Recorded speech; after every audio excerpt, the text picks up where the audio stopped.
Irmãos e irmãs, terceiro vídeo da nossa série sobre as diretrizes da ação evangelizadora da nossa arquidiocese. E agora vamos falar sobre o segundo eixo que estrutura as nossas diretrizes. Falamos do primeiro eixo no vídeo anterior, se você não assistiu, sinta-se convidado a assistir. O primeiro eixo é missão ou missionariedade. Falamos da igreja em saída, que é o grande paradigma da missão proposto pelo Papa Francisco, e das 7 prioridades, dentre tantas que se encontram delineadas nas nossas diretrizes.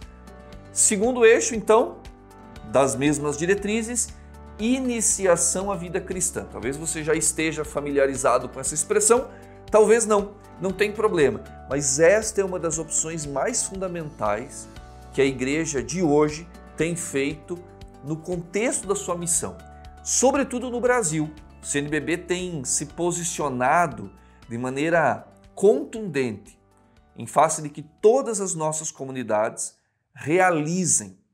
vivenciem um processo de iniciação à vida cristã em toda a sua vida, em toda a sua extensão, em todos os seus processos, em todas as suas atividades. Vejamos de fato como as diretrizes nos apresentam esta ideia da iniciação à vida cristã. Nas páginas 35 e 65 há algumas perguntas que foram propostas nos questionários que nos ajudam a compreender de alguma maneira ou indicam a nós possíveis respostas a essa pergunta: por que somos cristãos? Porque no fundo a iniciação à vida cristã tem a ver com algo que nos leva a abraçar a fé cristã. E eu gostaria de partilhar com vocês que há 3 modos, 3 gatilhos, se eu posso dizer assim, que nos fazem ser cristãos.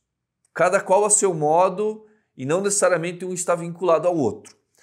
Ou nós somos cristãos por herança, por tradição familiar, nascemos numa família cristã católica, talvez você tenha nascido numa família cristã católica, talvez não, mas é certo que a maioria dos cristãos católicos, sobretudo ainda no nosso contexto brasileiro, o são porque nasceram numa família cristã católica. Seus pais, seus avós e assim sucessivamente. Bom, se eu nasci numa família católica, acabei sendo apresentado à igreja para o batismo e abracei a fé cristã católica e me autodesigno como católico. Então está aqui uma primeira razão pela qual nós podemos nos dizer cristãos. Uma segunda razão é por identificação racional afetiva. Pense comigo, eventualmente você nasceu numa família católica, foi batizado, mas a sua família eventualmente não vivenciava as exigências da fé de um modo adequado. Enfim, participava esporadicamente da vida da comunidade. Mas você um dia foi convidado para fazer uma leitura, para cantar na missa, para trabalhar na catequese, para trabalhar na pastoral social ou outra atividade, e você se identificou com essa atividade. De alguma maneira você viu nela importância, de alguma maneira você se sentiu valorizado, de alguma maneira você encontrou algum tipo de propósito nessa atividade, seja ele um propósito religioso, seja um propósito missionário, enfim, e aí você disse para si mesmo: puxa vida, aqui é um lugar legal para se estar. E quando eu digo legal, esse termo não é depreciativo, é um termo que significa a igreja, uma atividade eclesial passou a fazer sentido para você. Muito no nível de identificação, porque você se identificou, porque você estabeleceu uma relação de afinidade entre a sua pessoa e aquela atividade, ou aquele processo, ou aquele projeto, ou aquela pastoral. Portanto, é muito importante também verificarmos que há vínculos eclesiais que se dão por identificação. Está tudo bem, justamente porque isso é da própria natureza humana. Nós vamos nos identificando com as coisas que fazem sentido para nós.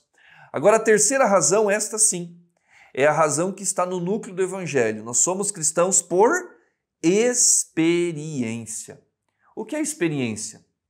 Encontrar-se com o Senhor tal qual nós nos encontramos e nos relacionamos com uma pessoa amada, com um amigo, com um cônjuge, com um filho. Encontrar-se com Jesus Cristo pessoalmente significa estabelecer um relacionamento com Ele. Jesus Cristo não é uma figura mitológica para mim. Jesus Cristo não é uma figura distante, ele mesmo disse, já não vos chamo servos, mas vos chamo amigos. Jesus Cristo é meu amigo.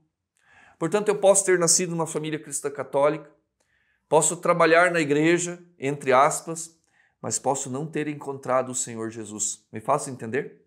Posso fazer muitas coisas na comunidade, mas Jesus para mim eventualmente pode ser alguém distante. Pode ser uma espécie de figura histórica que nada diz para mim, mas eu simplesmente reproduzo aquilo que eu aprendi na minha família ou mesmo na comunidade. Portanto, fica o convite para que nos façamos essa pergunta. Por que eu e você somos cristãos?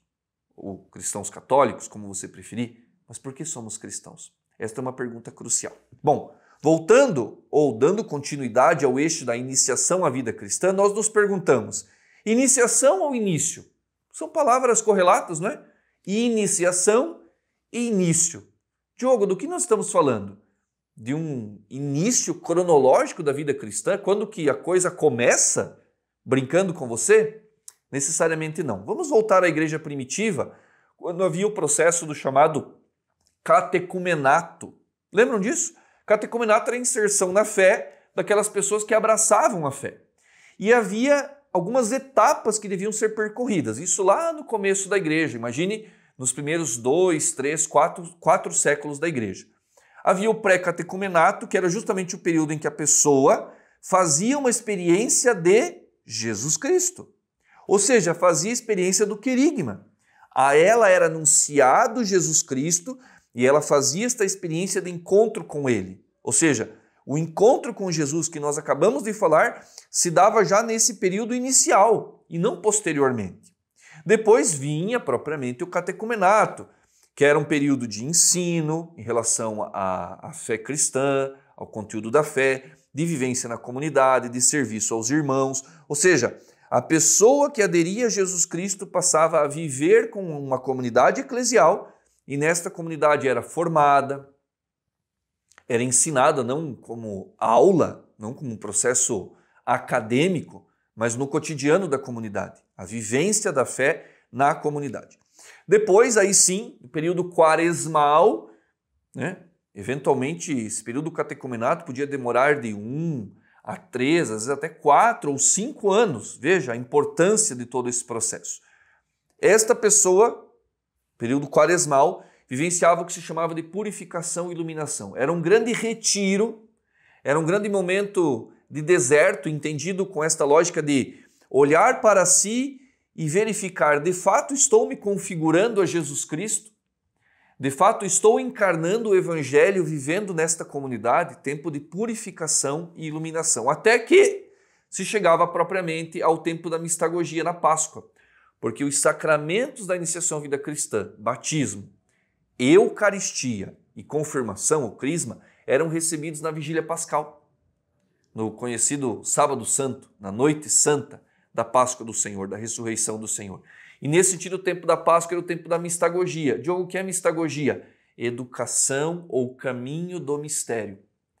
Aquele mesmo Senhor que nós encontramos no querigma, que nós vivenciamos na comunidade, que nós vivenciamos no tempo da purificação e da iluminação, agora se torna mais vida ainda, porque recebemos os sacramentos para continuar a aprofundar a fé no dia a dia da nossa vida eclesial. Esse era o processo da igreja primitiva, chamado de iniciação à vida cristã.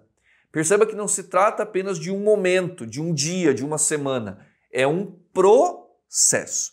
E nesse sentido, vale salientar que há 2 elementos fundamentais do processo de iniciação à vida cristã, o querigma e a mistagogia. Comecemos pelo querigma, número 164 do Evangelii Gaudium. O que diz o Papa Francisco?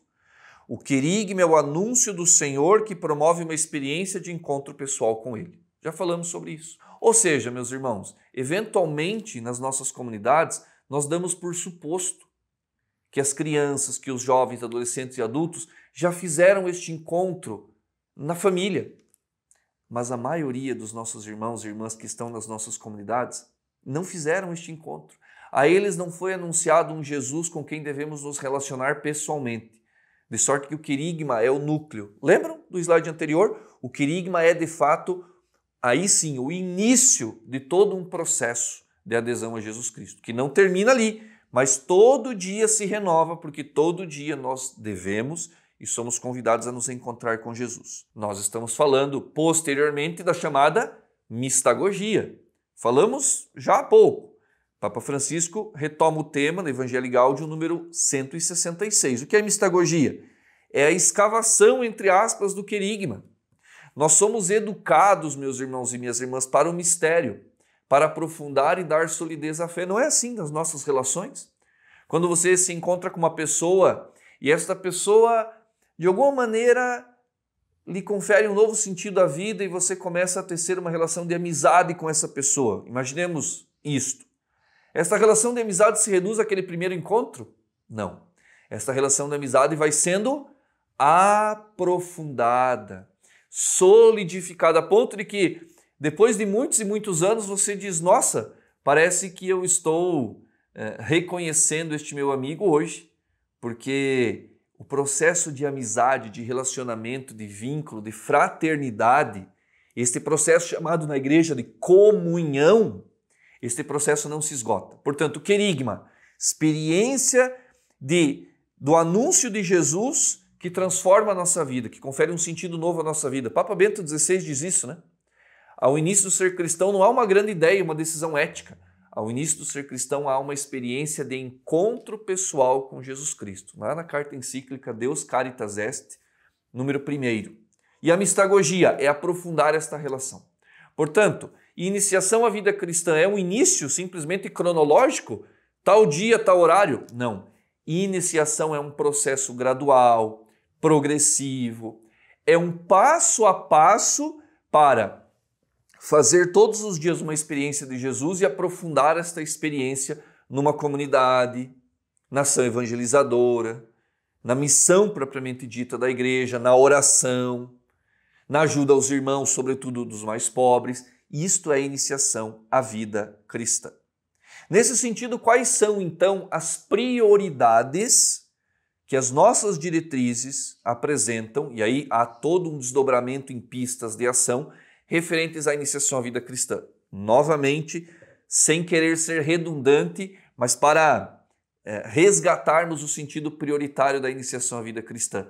Não se trata simplesmente da catequese que é ministrada nas nossas paróquias, não se trata simplesmente de um processo sacramental. Nós fazemos a catequese para receber a primeira Eucaristia, para receber o crisma e assim sucessivamente.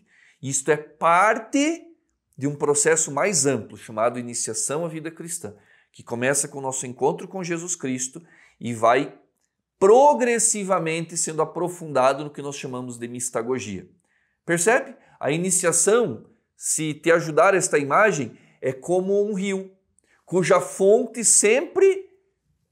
da fonte sempre emana mais água. O processo de iniciação é um rio que corre e não um lago simplesmente que fica represado. Ok? A fonte é Jesus Cristo, o Pai, a graça do Espírito Santo. E o rio é a vida de Deus que vai correndo em nós. 7 prioridades para partilharmos brevemente sobre as nossas diretrizes. A primeira, que esta inspiração catecumenal seja o fio condutor da pastoral da igreja. O que é inspiração catecumenal? Aquilo que nós vimos anteriormente.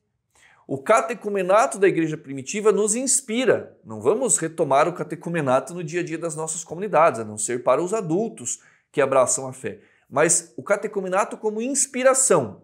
Qual a inspiração, Diogo? Querigma, vivência na comunidade. Sempre confrontarmos a nossa vida na busca da conversão, purificação e iluminação e depois a mistagogia. Esse é um processo concomitante à nossa vida de fé. Isso é inspiração catecumenal. A sua pastoral, o seu movimento, a sua comunidade consegue traduzir isso na prática? Ou seja, como nós podemos viver este movimento da fé no cotidiano das nossas comunidades? Aqui fica um desafio interessante para todos nós. Depois, a necessidade de aprofundarmos a nossa formação bíblica e colocarmos no centro a leitura orante da palavra de Deus. Por quê?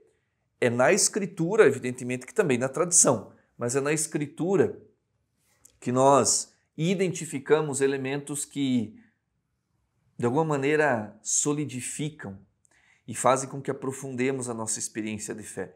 Portanto, nós, cristãos católicos, e a nossa arquidiocese nos propõe retornemos às fontes bíblicas, mas não retornemos apenas intelectualmente, mas de maneira orante. Por isso, a leitura orante da palavra de Deus. Terceira prioridade, paróquias querigmáticas e mistagógicas. Era o convite que eu fazia, que na verdade as diretrizes fazem, e eu apenas estou partilhando com você. Nossas paróquias são querigmáticas, anunciadoras de Jesus Cristo que promovem uma experiência, são mistagógicas, são lugares de aprofundamento da fé, ou são paróquias pautadas em eventos, em atividades pontuais, fazemos isso, fazemos aquilo, e fazemos muitas coisas, festas, fazemos e promovemos atividades mil, mas eventualmente o anúncio de Jesus Cristo e o aprofundamento da fé, que não se trata só de mais conhecimento racional, trata-se de vivência da fé.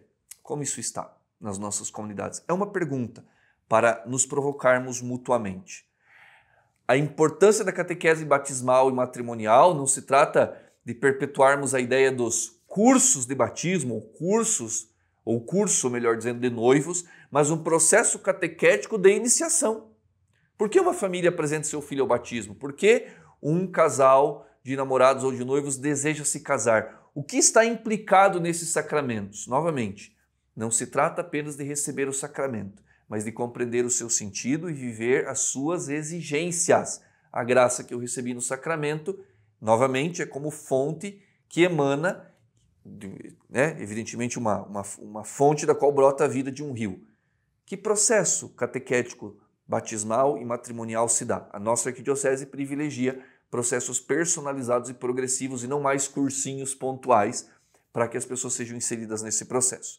Depois, uma educação, uma vivência litúrgica, evidentemente. O que é a liturgia para nós? Como nós celebramos a Eucaristia, como nós celebramos a palavra, os demais sacramentos, como isso se dá? Nós somos educados para a vivência litúrgica ou simplesmente participamos da missa de maneira automática? Essa é uma pergunta importante, porque isso tem a ver com o processo de iniciação à vida cristã que nos faz encontrar Jesus na palavra e na Eucaristia em comunidade semanalmente, na missa dominical, que é o centro da nossa fé. A igreja vive da Eucaristia.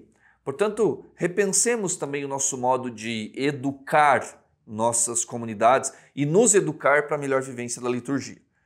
Os sacramentos, então, são fonte e não costume. Já disse isso e volto a afirmar, os sacramentos são fonte da vida cristã, de onde emana a graça para a nossa vida cristã. Eu fui batizado, mas não apenas fui batizado, eu renovo o meu batismo todos os dias quando decido viver como Jesus viveu, como filho e filha de Deus. Então, portanto, os sacramentos não são costumes, os sacramentos são fontes, por isso, iniciação e não apenas um marco temporal, um início da vida cristã. E, por fim, valorizar a experiência da fé e não o automatismo. Sou cristão porque nasci numa família cristã católica, sou cristão católico porque ajudo na igreja. Não.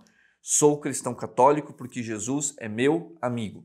Sou cristão católico, porque com Jesus eu estabeleço um relacionamento pessoal, diário, e este relacionamento muda, dimensiona toda a minha existência. Isso é a iniciação à vida cristã. Portanto, retornemos às fontes da vida cristã, de sorte que a iniciação à vida cristã, segundo o eixo das nossas diretrizes, seja